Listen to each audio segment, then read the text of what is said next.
مساء الخير. صنور. ايه ده بالراحه تحرق الدنيا، ايه النفخ ده كله؟ انا كنت هصور قتيل النهارده يا فاطمه. كفل الشر. بقول لك ايه، الجدع اللي اسمه عبده ده احنا مالناش صالح بيه خالص.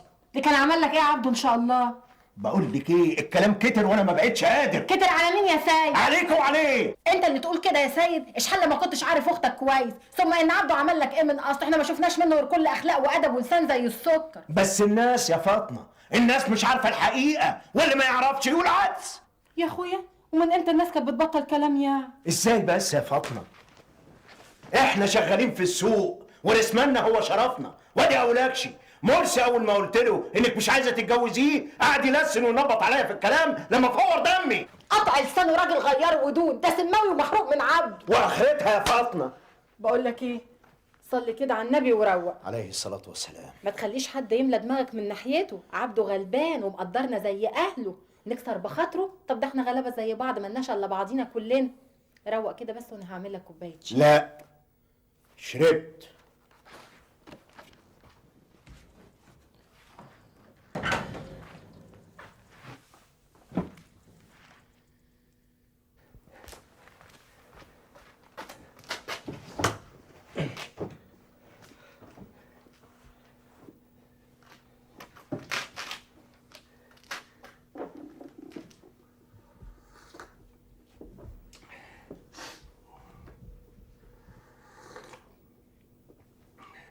ايوه يا عبده، خد.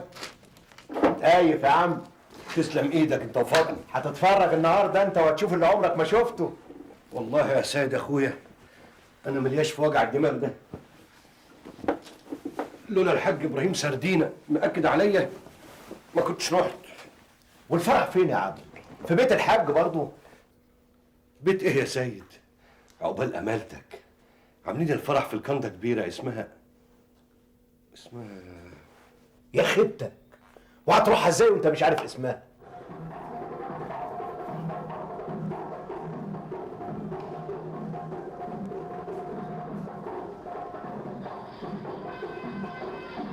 ايه فين؟ راح عاوز ايه؟ عايزين عدم المؤاخذه نخش الفرح اللي هنا. معاك كروت دعوه؟ كروت ايه؟ بطاقات عشان تخشوا بيها. بطاقات شخصيه قصدك معاك؟ طب انتوا مين؟ احنا عدم المؤاخذه صبيان الحاج ابراهيم سردينه ابو العريس. طيب دقيقه واحده.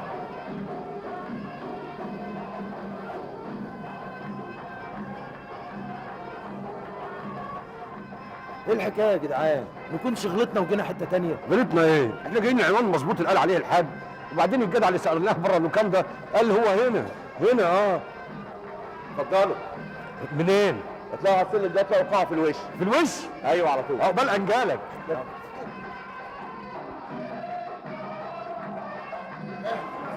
الله يبارك فيك. اهلا يا ابو الله يبارك فيك يا فندم. اهلا طبعا بشرف. الله يبارك فيك.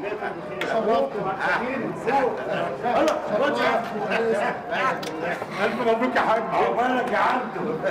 يا حاج. اهلا يا اولاد. المعلم زينهم ابو العروسه صبيان يا حاج. سلم يا هذا. اهلا بجمعين. يا حاج. سلم يا هذا. خش يا حاج.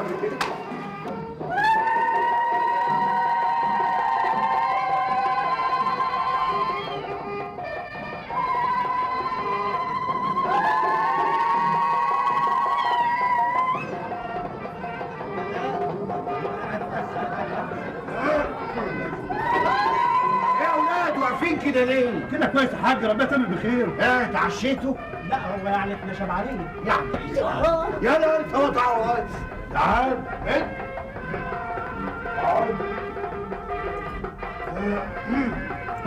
ازيك يا ريس مرسي؟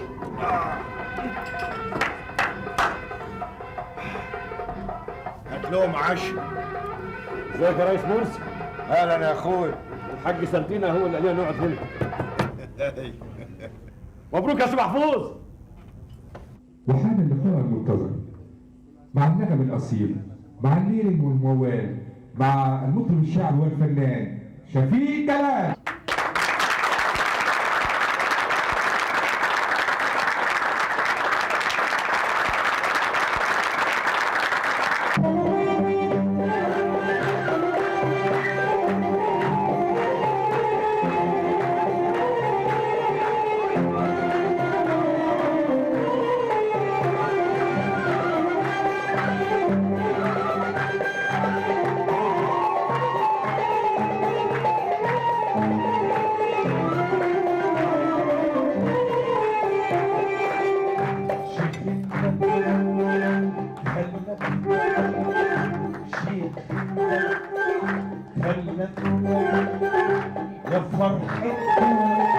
قلبه عامل فوق لخلفته شيخ البلد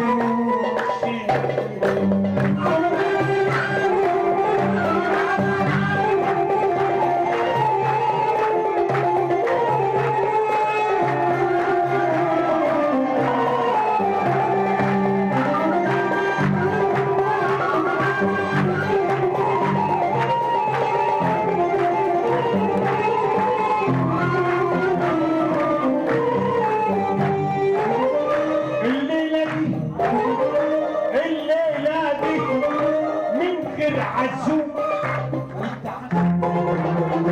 الليلة دي من غير عزوم عشان درجة الحقيقة يتخلق أمين وحارس عالبلد يهمني وكلنا عارفين شيء وسمتها لازم الليلة في فرحة شيخ الولد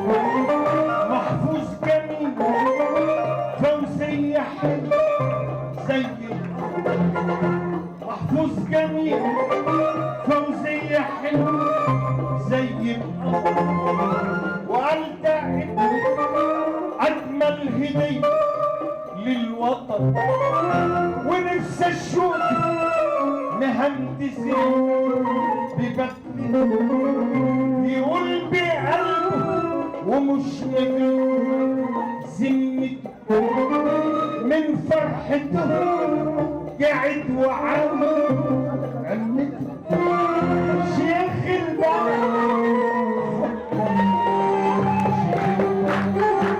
خلك ولد شيخ البلد خلك ولد يا فرحتي جالكم شر عامل فرح يخلفه شيخ البلد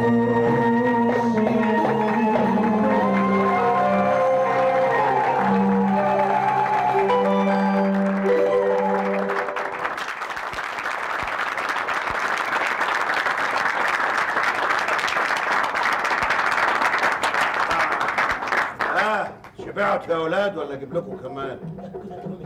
الحمد لله يا حاج، ربنا يزيدك من نعيمه يا حاج. يا سلام يا حاج، هذه الافراح ولا بلاش؟ افراح حبها، ده فرح ملوكي صحيح. اهي فلوس بتتصرف في مظاهر كدابه والسلام، لكن اعمل ايه؟ الواد محكم رايي. انما تلاقيك بقى يا حاج تلاقيك زعلان. وانا ازعل ليه؟ في الاخر المال مال. لا انا قصدي يعني عشان سي محفوظ هيسيبك بعد ما يتجوز وتبقى قاعد لوحدك. ومن قالك يالا انه هيسيبني؟ هو وعروسته هيجوا يعيشوا معايا ان شاء الله. يا سلام يا حاج، اهو ده عين العقل. ربنا يديك طولة العمر وتفرح بولاد ولادهم ان شاء الله. يا عبدو، يا مين يديله طولة العمر بقى؟ عبدو أؤمر يا حاج. تعرف يا انا نفسي في ايه دلوقتي؟ نفسك في ايه؟ في طبق كشري بالدقه وحجر معتبر من الشيشه اللي بتوضبها لي، نافوخي هينفجر من الدوشه اللي هنا. نفسي في نفسين. وهو هنا مفيش شيشه؟ لا يا سيدي، بيقول لك ده شغل خواجات، ممنوع الحاجات دي تخش هنا. يا سلام، من عينيا، في دقيقه هكون جايبه لك من تحت تقطيع الارض. خد يلا، هجيبها منين؟ انت يبقى نفسك في حاجه وما هنجيبهاش. انت يا عبدو.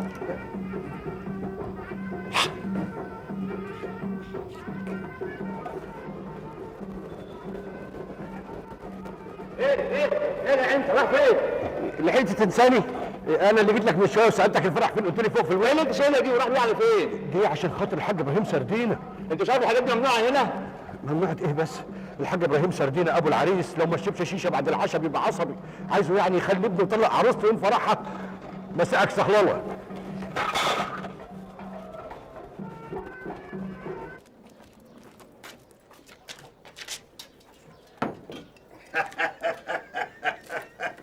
يخرب عقلك يا عبده، ده انت امبارح نجدتني بالشيشه اللي جبتها.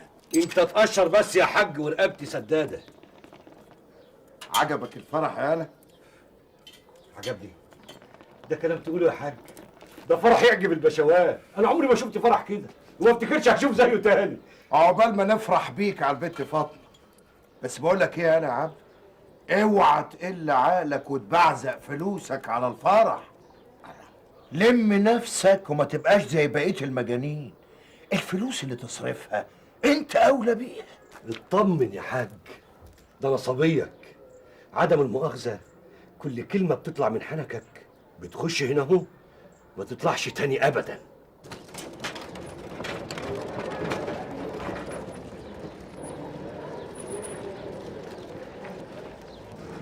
انت خلاص ما بقتش تجيب حاجه تنفع ابدا. جرايه يا ريس مرسي، انت لازم تقطمني الاول عشان تشتري بالبخس. ولا لاقي حاجه كويسه. ايه سايب شغلك ليه؟ خش جوه شوف شغلك احسن لك. ايه هتحل على شغلنا؟ جرايه يا ريس مرسي، عايز اخد فكره. خدها بعيد عننا يا اخي. الله، ايه الشغلانه بتاعتك دي؟ اتفضل. حاضر يلا يا اخويا. حاضر يا ريس، حاضر حاضر. بلاوي ايه اللي بتتحدف علينا دي؟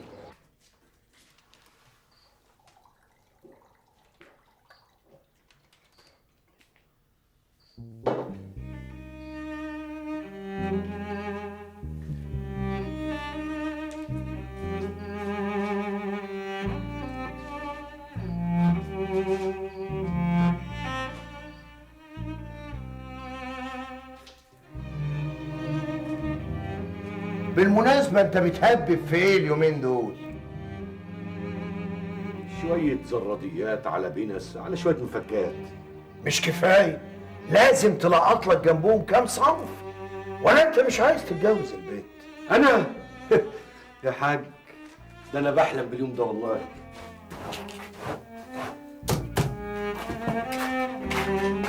صباح الخير يا عبد.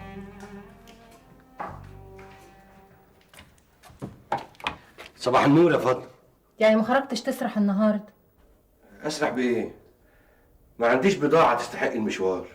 بضاعة ده ايه؟ ده انت تروح وما تضيعش مطرحك هناك. قال على رأي المثل ازرع كل يوم تاكل كل يوم. انا ليه عندك خدمه يا فاطمه؟ اطلب. اسمعي، عايزك اما تشوفي مدني بتاع روبابيكيا تقولي له يعدي عليها في القهوه بعد الوكاله ما تشطب. بس كده من عينيا.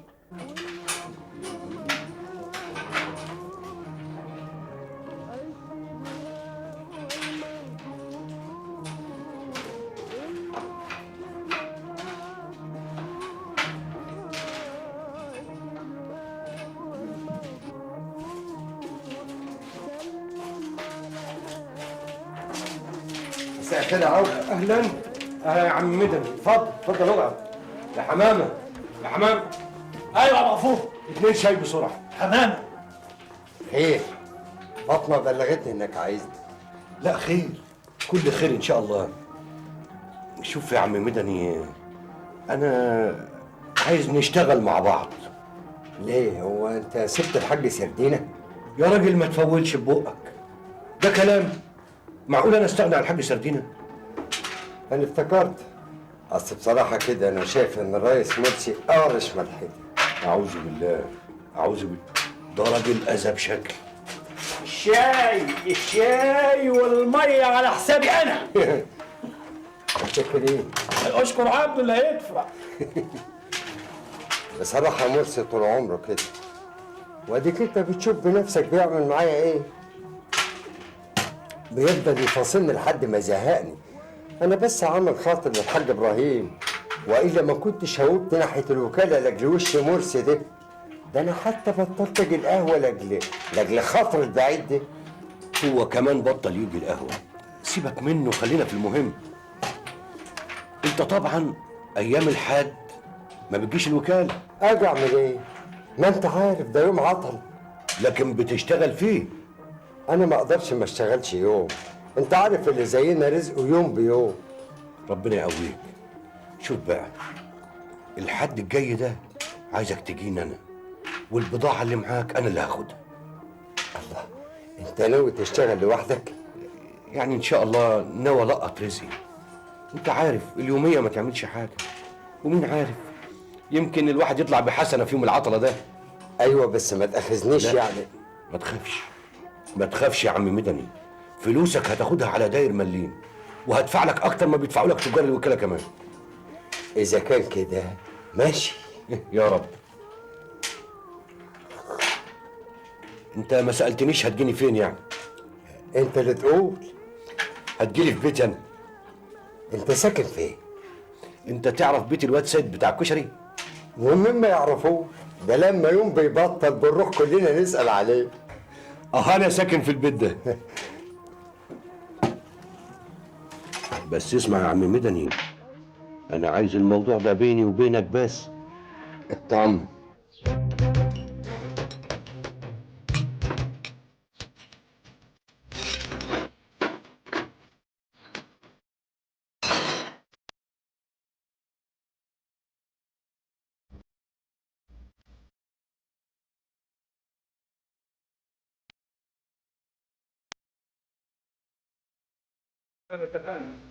تمام تمام يا عبد، ربنا يدخلك فيهم وبركه. الله يخليك يا عم مدني.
متشكرين يا عبد.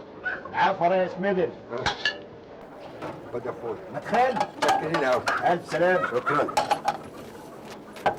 بقول لك يا فاطمه، خلي عبده بعد ما يخلص شغل يستنانا عنده في البيت، جايب له بضاعه اخر تمام. عينيا.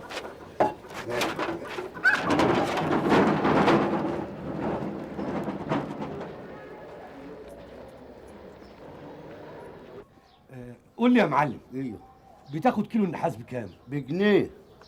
طب وكيلو الألمونيا؟ الألمونيا ب60 قرش. طب ايه قولك بقى، انا هعرض عليك عرض.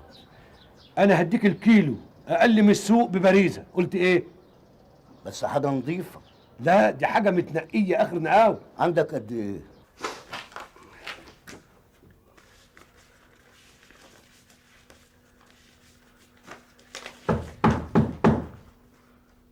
مين؟ ده ايه يا عبد؟ الشاي برد وسيد قاعد مستنيه. حاضر حاضر يا فاطمه، روح انت دلوقتي وانا جاي وراكي على طول.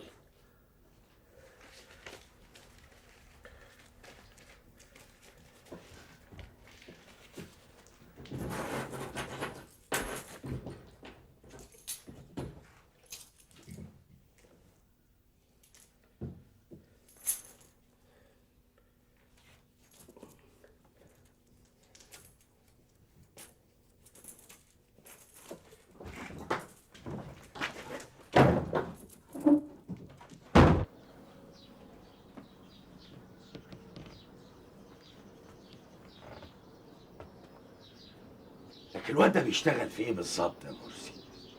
علمك يا سي محفوظ، ما انت عارف سعادتك ان الوكاله بتبقى قافله يوم الاحد، بيبقى ضامن بقى ان محدش يشوف هو بيبيع ولا يشتري. ايوه، مش جايز يكون بيسرب حاجه من الوكاله يدريها في عبه ولا في جيبه وهو خارج. انت لازم تفتشه يا مرسي. انا اعمل كده يا سي محفوظ؟ ده كان الحاج يبهدلني، ده زي ما اكون خلفه ونسيه.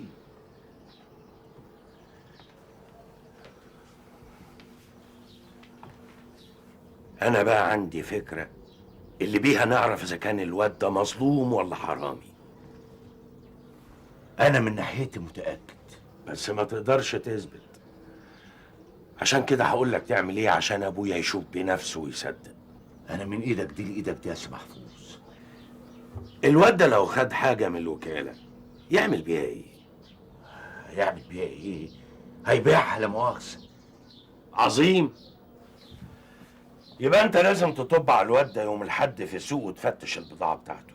فكره هايله يا سي محفوظ. صحيح يا اولاد، العلم بينور الدماغ. لا برضه يا مرسي مش هيبقى مظبوط. الله، ليه بس يا سي محفوظ؟ ما هو لو شافك ممكن يخبي الحاجه او يرجع يقول انك ما خدتهاش منه.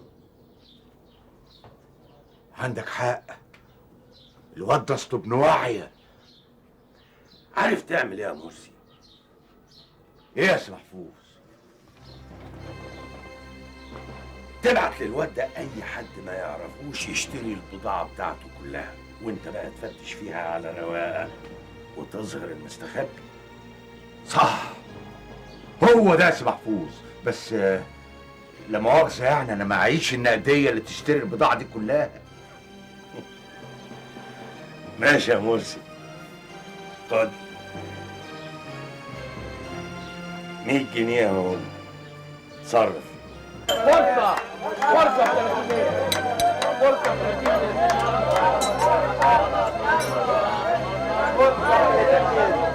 يا بلاد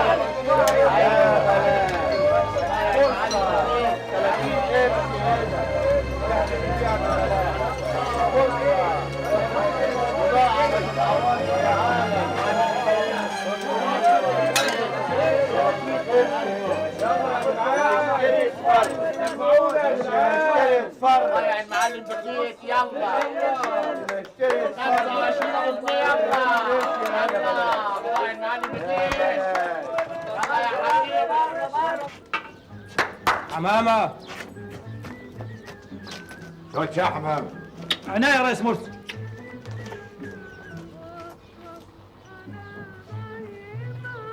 ريس مرسي، ريس مرسي.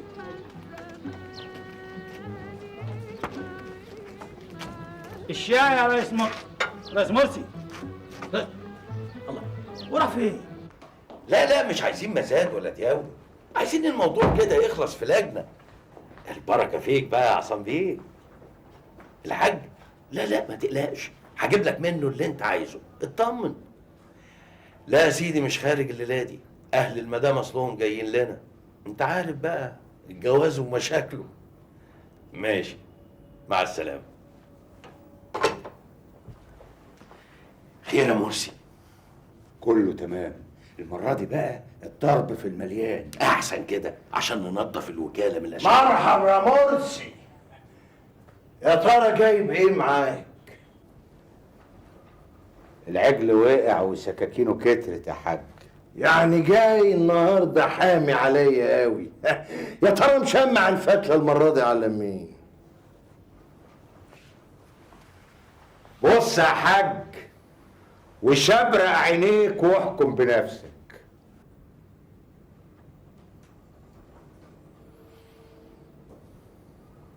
انا حكمت قبل كده ما عجبوش حكمي وقلل من قيمتي في الوكاله. اما نشوف بقى المره دي الحاج هيعمل ايه. ما ترسوني، يعني مش فاهم حاجه. الحته دي يا حاج لقيناها في فرشه الواد عبده في السوق. وايه يعني؟ تقصدوا ايه؟ سرقها من الوكاله عندنا. الصنف ده احنا مشاورين منه الجمعه اللي فاتت، وانا متاكد ان احنا خدنا كل اللي في السوق. الواد ده انا قلت قبل كده عليه انه حرامي وانت ما صدقتنيش. وديك عرفت الحقيقه يا حاج، واللي كنت بتقول عليه موسى طلع فرعون. انا هطلب له البوليس. صبركوا عليا امال. الله، هو اللي خلق الصنف اللي عندنا ده ما خلقش غيره. ما احنا كمان قعدنا مده نلقط حته من هنا وحته من هنا. مش جايز الواد عبده استلقط له حته هو كمان. الله، طب واشمعنى الصنف ده بالذات يا حاج؟ ما احنا كمان عندنا بدل الصنف 100، واللي عندنا بنلاقيه عند غيرنا. احنا بنشتغل في الخردة في القديم، وكله وارد على الجميع. يا بابا انت لسه بتدافع عن الواد ده؟ ما كل حاجه باينه قدامك زي الشمس. باينه لكم انتوا، لكن بالنسبه لي انا لسه معتمه.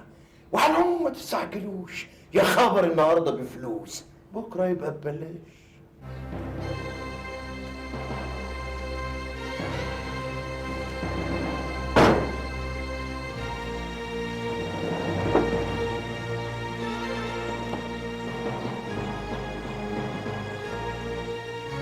ولا عبده عبده عاملين يا حاج؟ تعال هنا انا عايزك. الحاجات دي بتاعتك يالا.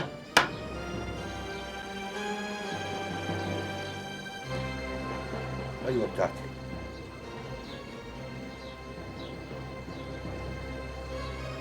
عدم مؤاخذة يا حاج، الحاجات دي جبتوها منين؟ انا ببيعها امبارح لواحد زبون.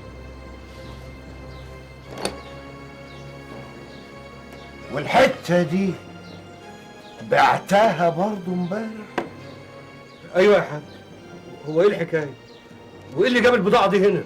انكتم خالص، ما تسالش، انت جاوب وبس. حاضر يا حاج. الحته دي انت اشتريتها منين يا انا؟ انا بشتري البضاعه من بياعين الروبابيكي. الحته دي بالذات مرسي بيقول انك سارقها من هنا. قطع لسانه. انا ما اكونش الايد اللي تتمد لي ابدا يا حاج. ده انا تنقطع ايدي قبل ما تلمس شعره من حد. ايوه يا اخويا، ابتدينا بقى في شغل العوام. اخرس انت يا مرسي. قول لي يالا، الحته دي بالخصوص اشتريتها من انهي بياع؟ واوعى تكذب علشان انا هسالهم كلهم. مالك؟ خرست ليه؟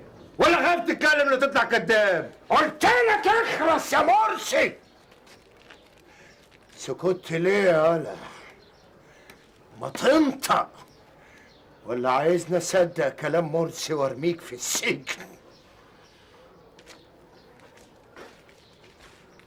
انا الحته دي اشتريتها من مدني. انت متاكد؟ عدم مؤاخذه، انت قصدك ايه يا حاج؟ يعني مش سارقها من هنا زي ما بيقول مرسي؟ حد الله ما بيني وبين الحرام. خلاص، المية تكدب الغطاس. ادي احنا هنستنى مدني ونسأله، ومش عايز اي واحد فيكم يكلمه قبليا.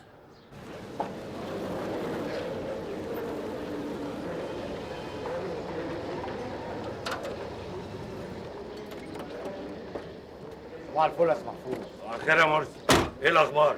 لسه. يعني ايه لسه؟ مستنيين ايه؟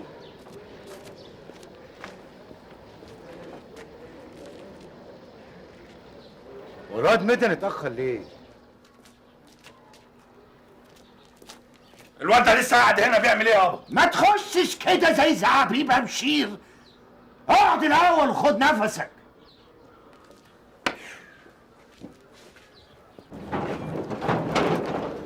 عايز النهارده في حاجه يا معلم بلاجه؟ تشكر يا مدني. ارزاق على الله.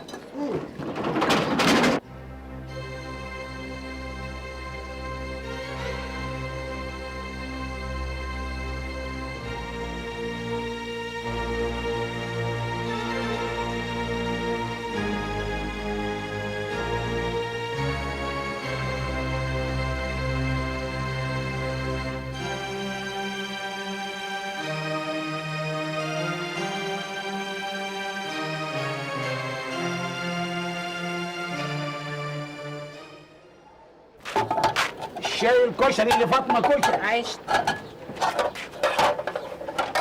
وادي الشاي ابو دقه لسيد كشري. طب خد المليان. بقول لك يا حمامه ما شفتش عبده النهارده؟ ابدا، ده انا جه خد الشيشه للحاج ولا جاب الرغيف وسقه في الشاي. يمكن راح يجيب رغيف من بلدهم ويجي. يكون راح فين ده؟ ما تهمت بقى، خلينا نتكلم في الشغل. رحت قابلت زكي بين منشاوي؟ ايوه يابا قابلته واتفاهمت معاه، والراجل مستعد يعمل كل حاجه، بس انت لازم تشوفه. ايه؟ اشوفه؟ يعني ايه؟ يعني تشوفه يابا. لا حول ولا قوة الا بالله. يابا في ناس مستعدين يدفعوا له اكتر من كده ويقوموا بالعمليه كلها، بس الراجل باقي على العشره والصداقه. صداقة؟ هو في صاحب يقبل رشوة من صاحبه؟ يابا ده شغل. شغل؟ ده شغل حرامية.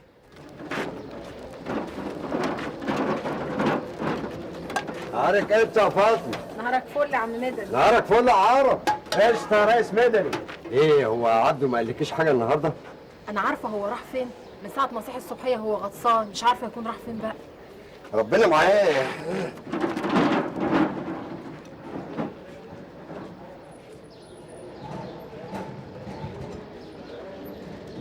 الواد مدني جه يا حاج. ما حدش يكلمه غيري، مفهوم؟ تعال مدني.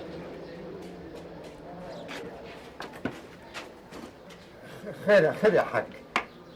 الحتة دي انت بعتها للواد عبده؟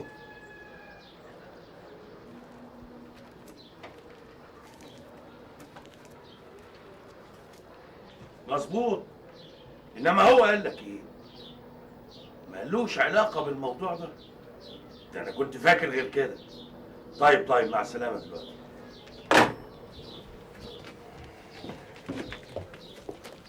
طالع ايه؟ يا عبده. ايوه يا حاج.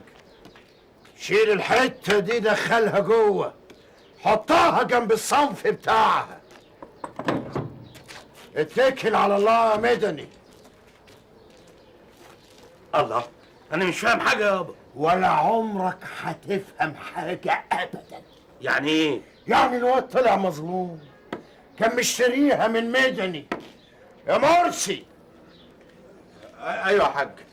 يا مرسي يا مرسي. وبعدين معاك يا مرسي، احنا مش هنخلص من شغل حورين يا كيك يا مرسي. يا حاج انا قلبي عليك يا حاج. قلبك عليا ولا قلبك مليان من الواد ده؟ ها؟ هو جواز بالعافيه يا مرسي؟ يابا فهمني ايه الموضوع. الموضوع يا سيدي ان الرئيس مرسي بيتخانق هو وصبيه على البت فاطمه، عايز يطلع الواد حرامي علشان يعايره قدامها ويقل في نظرها وينهفها منه. عرفت يا سيدي الفوله؟ لا يا حاج الموضوع خلاص، الموضوع خلاص خلص انتهى، ويا ريت ما نسمعش عنه تاني ابدا. عبده. اسمع يا ولد، تاني مرة ما تخليش عقلك يوزك وتشتري صنف موجود عندي هنا. لما تلاقي الصنف ده موجود في السوق تيجي تقول لي او تجيبهولي. انا مش عايز السعر ينضرب عندي هنا، مفهوم؟ حاضر يا حاج، حقك عليا. مين اللي دفع تمن البضاعة دي؟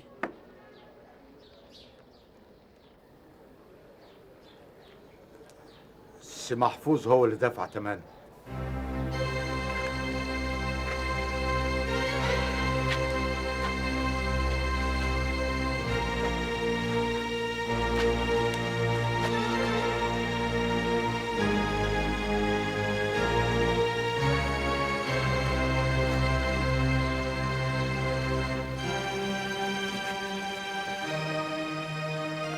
ولا عبده، شيل الحاجة